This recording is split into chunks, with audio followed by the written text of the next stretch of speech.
Hi everyone, स्वागत है आपका मेरे YouTube channel physics solution point पर। आज मैं हिंदी मीडियम के लिए टॉपिक लेकर आया हूं परिमित लंबाई के धारावाही चालक के समीप किसी बिंदु पर चुंबकीय क्षेत्र का सूत्र स्थापित करना। ये आप फिगर देख रहे हैं, आपको दिखाई दे रहा होगा, क्लियर दिख रहा है। तो इसके लिए बेटा हम लोग देख लेते हैं कि एक परिमित लंबाई का धारावाही चालक है एक्स वाई, जिससे स्मॉल ए दूरी पर कोई बिंदु पी है, जिस पर हमें क्या निकालना है, चुंबकीय क्षेत्र ज्ञात करना है। इस धारावाही चालक में धारा आई एक्स से वाई सिरे की ओर बह रही है। मान लिया कि एक परिमित लंबाई का धारावाही चालक एक्स वाई है, जिसमें धारा एक्स से वाई सिरे की ओर बह रही है।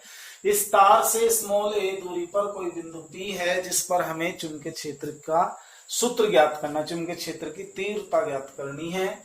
बिंदु पी पर जो चुंबकीय क्षेत्र होगा according to right hand palm rule, जो मैंने कल डिस्कस किया था, अंगूठा करंट की डायरेक्शन में रखिए, चारों उंगलियां उस डायरेक्शन में फैला दीजिए जिस ओर आपका बिंदु है, जिस पर आपको चुंबकीय क्षेत्र ज्ञात करना है। तो हम देखते हैं कि अगर हम करंट की डायरेक्शन में से रखते हैं, चारों उंगलियों को इधर करते हैं, तो हमारी हथेली अंदर की तरफ को होगी, तो अंदर की तरफ का सिंबल होगा ये। अगर हम इधर कोई पॉइंट ले लेते हैं तो इधर मैग्नेटिक फील्ड होगा वर्टिकली अपवर्ड, ऊपर की ओर होगा, बट हमें मैग्नेटिक फील्ड यानी कि चुंबकीय क्षेत्र ज्ञात करना है दाईं ओर बिंदु पी पर। ओके, इस बिंदु पी पर हम चुंबकीय क्षेत्र दिखा देते हैं करंट एलिमेंट के लिए। ये हो गया हमारे पास डीबी। क्या होगा बेटा? डीबी नाम दे दिया गया इसको। तो बिंदु पी पर जो चुंबकीय क्षेत्र हुआ इस धारा अल्पांश के लिए वो हुआ डीबी। अब देखिए, बिंदु पी पर परिणामी चुंबकीय क्षेत्र ज्ञात करने के लिए हम लोग क्या करते हैं, हम बायो-सेवर्ट लॉ की एप्लीकेशन पढ़ रहे हैं। बायो-सेवर्ट लॉ का अनुप्रयोग इस क्वेश्चन के अंदर करेंगे, इस आर्टिकल के। तो हम यहाँ पे बायो-सेवर्ट लॉ का उपयोग करने के लिए हमको एक धारा अवयव चाहिएगा, जिसका नाम है क्यूएम। नाम रख दो इसका क्यूएम एक धारा अवयव है जिसकी लंबाई डीएल है। तो इस डीएल से स्मॉल आर दूरी पर स्थित बिंदु पी पर चुंबकीय क्षेत्र डीबी बायो-सेवर्ट के नियम से क्या होगा, अब ये डिस्क्राइब कर देंगे सब।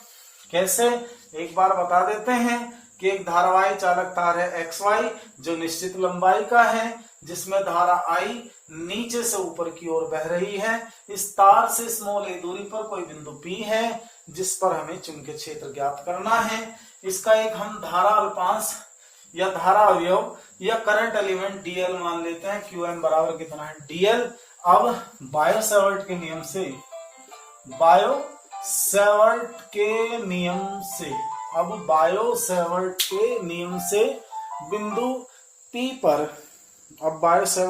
से बिंदु पी पर क्या आएगा, बोलो? बिंदु पी पर के नियम से बिंदु पी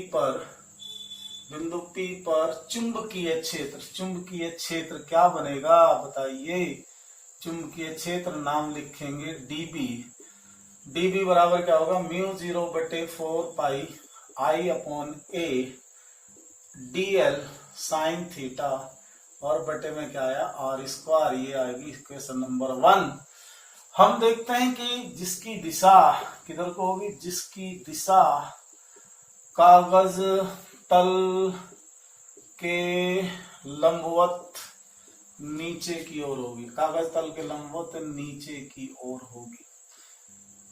हमने ये सब चित्र में दिखा रखा है। ओके, अब मेरे भाइयों, अब हमें क्या करना है, पूरे चालक तार के लिए बिंदु पी पर परिणामी चुंबकीय क्षेत्र ज्ञात करना है। तो अब हम यहाँ मुश्किल हमारे सामने ये आती है कि हमारे लिए एक तो ये डीएल लेंथ वेरिएबल है, क्योंकि कोई बच्चा, कोई स्टूडेंट या आप में से कोई भी इसको यहाँ मान सकता है, यहाँ मान सकता है, यहाँ बड़ा छोटा कैसे भी। तो इसमें एक तो वेरिएबल हो गया एल।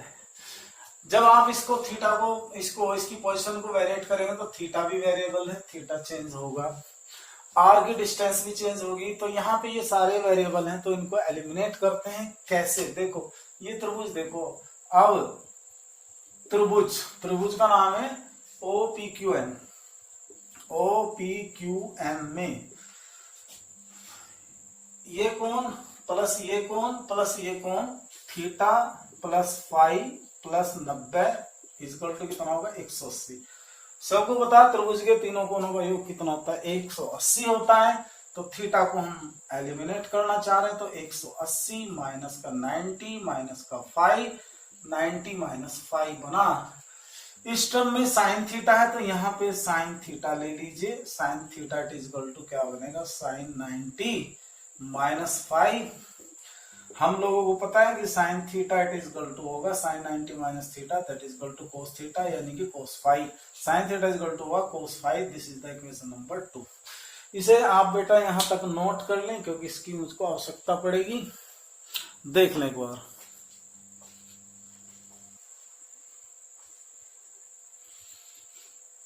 स्क्रीनशॉट ले ले, आगे चलते हैं।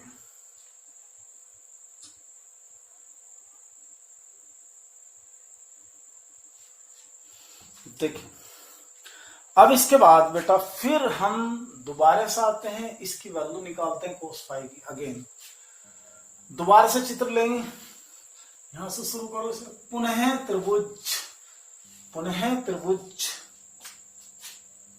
त्रिभुज कौन सा OPQ में कोस 5 फाई के सामने की भुजा होगी लंब और ये होगी आधार। हमें पता है आधार बटे कर्ण लेना होता तो A/R लिखेंगे। कोस फाई की वैल्यू बनेगी बेटा A/R। कितनी A/R।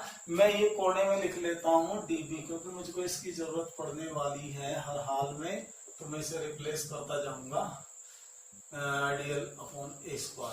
और ये था हमारा कितना 4π, यहां रख लेंगे।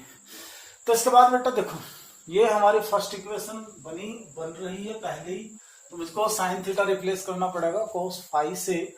तो मैं एक काम करता हूं, लिख लेता हूं cos 5 it is equal to 1/r। तो यहां देख सकते हैं हम r, ये सॉरी यहां r होगा बेटा r²। तो हम ये वाली वैल्यू यहाँ 1/r की वैल्यू कहां रख देंगे इस इक्वेशन में रख देंगे। एक तो साइन थीटा को रिप्लेस करेंगे कोस 5 से और कोस 5 की वैल्यू कितने रखेंगे 1/r। This is the equation number 3। पुनः फिर दोबारा से करेंगे, इसी त्रिभुज में चल रहे हैं। tan फाई बराबर क्या होगा लंब बटे आधार। लंब हुआ L, आधार हो गया A, लंब बटे आधार। तो L/A, इससे क्या आएगा L it is equal to A tan phi.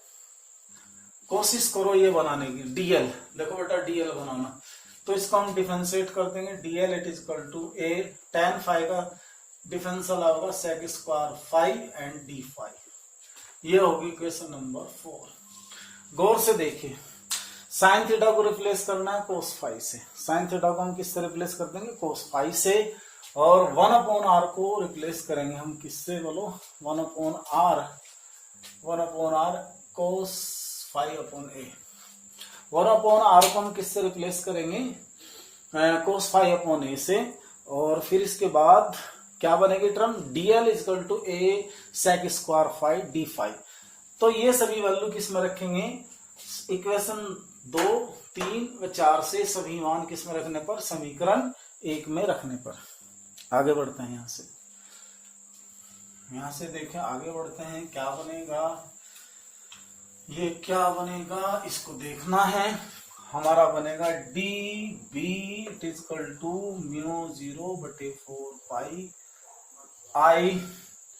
dl को रखो I dl बनेगा A sec² phi d phi. ठीक, साइन थीटा क्या बना कोस 5 1/R कोस 5/A। तो स्क्वायर कितना होगा कोस 5/A का होल स्क्वायर। ये सारी वैल्यूज आ गई। ये सभी वैल्यूज किस में बनी हैं 1/R के टर्म में। तो बेटा अभी इसको देखते हैं क्या बनेगा क्या नहीं बनेगा, देखते जाइए। μ0/4π, यहां से देखो I A sec² फाई और cos² फाई को मैं यहां लिख देता हूं इसके साथ, और मैं कोस फाई को यहाँ लिख लेता हूँ डी फाई के साथ और डिवाइड में कर देता हूँ बेटा ए स्क्वायर। इससे ये कैंसिल हो गया। हमने गणित में पढ़ा है, मैथ में पढ़ा है कि sec square theta multiply cos square theta, उसकी वैल्यू कितनी होती है 1। तो ये टर्म सोल्व होके बनेगी म्यू 0/4 पाई मल्टीप्लाई आई अपॉन ए, साथ में क्या आया इसकी मल्टीप्लाई 1, ये क्या बना कोस फाई और ये क्या बना डी फाई। यहां तक देखिए इस अकेले करंट एलिमेंट के लिए, इस अकेले करंट एलिमेंट डीएल वेक्टर के लिए हमने समीकरण 1 को इस फॉर्म में कन्वर्ट कर लिया, इसमें बदल लिया dB = μ0/4 पाई आई अपॉन ए कोस फाई डी फाई। अब बेटा ये तो था केवल इस करंट एलिमेंट का मैग्नेटिक फील्ड, चुंबकीय क्षेत्र। अब ये जो आपका तार है ना एक्स और वाई, जो ये एक्स वाई तार है, ये बहुत सारे ऐसे करंट एलिमेंट से मिलकर बना है। ये सब करंट एलिमेंट है। इन सब करंट एलिमेंट से जब मिलकर बना है तो अगर हम ये देखें कि सभी करंट एलिमेंट का बिंदु P पर चुंबकीय क्षेत्र क्या नीचे की तरफ है, तो सीधी सी बात है करंट ऐसे फ्लो हो रही है तो सब के लिए मैग्नेटिक फील्ड अंदर की ओर आएगा। तो अब हमें करना क्या है, हमें करना यह है कि हम बिंदु P पर इस पूरी लंबाई के लिए चुंबकीय क्षेत्र ज्ञात करना चाहते हैं। तो इसका सबसे आसान और बेहतरीन तरीका क्या है, वो तरीका ये है कि या तो भाई मैं सभी करंट एलिमेंट के लिए बिंदु P पर जितना भी चुंबकीय क्षेत्र आया उसको जोड़ लूं, या फिर इन दो लिमिट्स के बीच, कौन सी लिमिट, φ1 एंड φ2, φ1 और φ2 के बीच इसका मैं समाकलन कर दूं तो हमारा नेट मैग्नेटिक फील्ड बिंदु P पर प्राप्त हो जाएगा। ओके, तो अभी देखते हैं बेटे। अब हम क्या करेंगे, इसको नोट कर लें। इसके बाद हम फाइंड करेंगे परिणामी चुंबकीय क्षेत्र बिंदु P पर। बिंदु P पर कुल नेट चुंबकीय क्षेत्र यहां लिखेंगे, बिंदु P पर नेट चुंबकीय क्षेत्र किसका बना, इस वायर का। तो ये क्या आएगा, इंटीग्रेट कर दो बेटे इसको dP। इसको इंटीग्रेट कहां से करना, φ1 से लेके φ2 तक, φ1 से लेके φ2 तक। इसका जो अनुरेखण है वो विपरीत दिशा में है तो इसका कोण क्या लेंगे -φ1, और इसका क्या होगा क्लॉकवाइज दिशा में तो इसका लेंगे φ2। और यहाँ पे हम वैल्यूज रख देंगे dB की μ0/4 pi I/A cos phi d phi. ये टर्म ले लें, इसका इंटीग्रेट कर दें।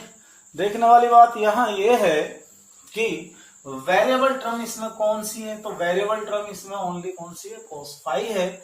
तो हम इसमें से ये तो इंटीग्रेट होगा आ गया b, यहां से μ0/4 पाई बना, I/A आया और -φ1 to φ2 और ये बना कोस फाई डी फाई।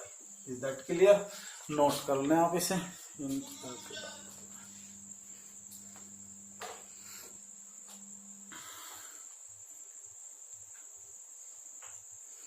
इसके बाद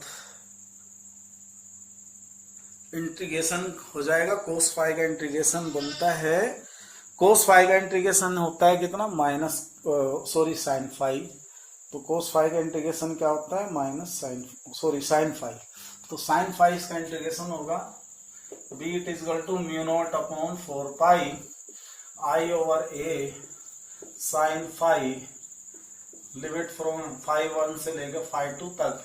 वैल्यू रख देंगे μ0/4 पाई I/A, ये साइन φ2 बनेगा और ये माइनस का साइन माइनस का φ1 बनेगा, इस टाइप से।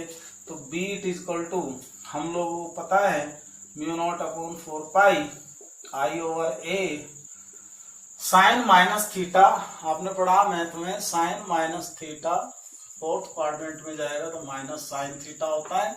तो ये साइन माइनस यहाँ आ जाएगा तो उसको प्लस कर देगा, प्लस होने से साइन φ1 हम पहले लिख लें सिमेट्री के लिए, तो ये आ जाएगा साइन φ2 और ये आएगा विच इज रिक्वायर्ड रिजल्ट।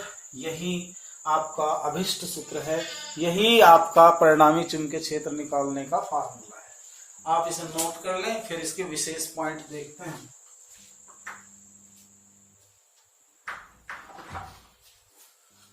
विशेष बिंदु देखते हैं बेटा। हो गया होगा नोट कुछ विशेष पॉइंट। विशेष पॉइंट, स्पेशल पॉइंट क्या है इसके? इससे कुछ फार्मूला और बन सकता है special points. Special points number 1, यदि तार अनंत लंबाई का हो, अनंत लंबाई का हो, अनंत लंबाई का हो, तो बेटा जब ये तार अनंत लंबाई का होगा तो ये एंगल बढ़ता जाएगा, फाइनली ये इसके पैरेलल आ जाएगा। तो φ1 इट इज इक्वल टू φ2 कितना होगा? 90 degree. φ1 it is equal to φ2 कितना होगा? 90 डिग्री। आप इसे φ1 φ2 इज इक्वल टू 90 डिग्री लेने पर b हमारा बनेगा μ0 upon 4 pi i over a sin 90 plus sin 90, sin 90 plus sin 90, तो b it is equal to μ0 upon 4 pi i over a sin 90 की वैल्यू 1 प्लस 1, वैल्यू पुट करिएगा। Solve करने से नया फार्मूला बनेगा अनंत लंबाई के धारावाही चालक तार के लिए चुंबकीय क्षेत्र का फार्मूला I अपॉन a, ये बना 2। यहां से 2 से इसे कैंसिल कर देंगे। 2 से जब हम इसे कैंसिल करेंगे तो ये देखिएगा क्या बनने वाला है, तो b बराबर μ0 upon 2 pi I upon a, ऐसे बन जाएगा। ऐसा एक पॉइंट ये हो गया इसका। दूसरा पॉइंट नोट करिएगा, यदि बिंदु P अनंत लंबाई के एक सिरे पर हो, तो इस स्थिति में हमें पता है एक तो कौन होगा, φ1 it is equal to 90 degree. मान लीजिए पॉइंट P मैं यहां ले आता हूं, यहां, तो यहां से ये डिस्टेंस कितनी होगी? 90 डिग्री एंगल बनाएगी। और जैसे जैसे मैं इसको बढ़ाता जाऊंगा तो ये एंगल क्या होगा हमारा? छोटा होगा। ठीक है, तो φ1 इट इज इक्वल टू कितना होगा हमारा? 90 डिग्री। और एक φ2 हमारा क्या होगा? 0। तो in such situation b it is equal to μ0 upon 4 pi i over a sine 90 plus sine 0। तो इससे क्या बनेगा बेटा? हमारा फार्मूला बनेगा μ0 upon 4 pi i over a। ये तब है जब हम ऑब्जर्वेशन पॉइंट जिस पर हमको चुंबकीय क्षेत्र ज्ञात करना है किसी एक सिरे के नजदीक ले लेते हैं। ठीक, ओके, आप इसको देख लें बेटा, फाइंड कर ले। अनंत लंबाई के लिए बिंदु P की जो डिस्टेंस है बढ़ती जाएगी और एक कोण बढ़ेगा और एक कोण घटता जाएगा 0 की तरफ। एक कोण बढ़ता जाएगा 90 डिग्री की तरफ, एक घटता जाएगा 0 डिग्री की तरफ। फाइनली हम इंफिनिटी पे 90 डिग्री एंगल ले लेंगे φ1 को और φ2 क्या कर देंगे? 0। तो आज के लिए आपका ये टॉपिक क्लियर हो जाना चाहिए, इसी आशा के साथ कि आपके समझ में आ गया होगा। आप सभी के लिए बस यही दुआ है कि आप सबकी समझ में आ जाए, फिजिक्स आसान हो आपके लिए।